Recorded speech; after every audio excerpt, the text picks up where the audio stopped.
Christine here. Thank you for watching the Making of Moraine. Moraine what? Moraine Lake in Alberta, Canada. That was my inspiration behind this colorway that I made.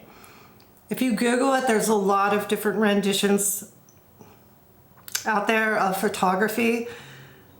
No two pictures of it are alike other than it's absolutely stunning and gorgeous.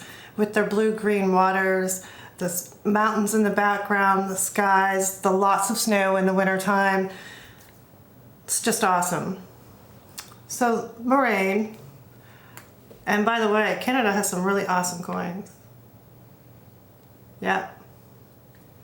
Inspiration comes from outdoors and everything surrounding. So, please hit the like button if you like seeing more of videos like this. Subscribe as always, comment in the comments below, and hit the bell to be notified for when I post a new video. I'll see you in the next one. Peace.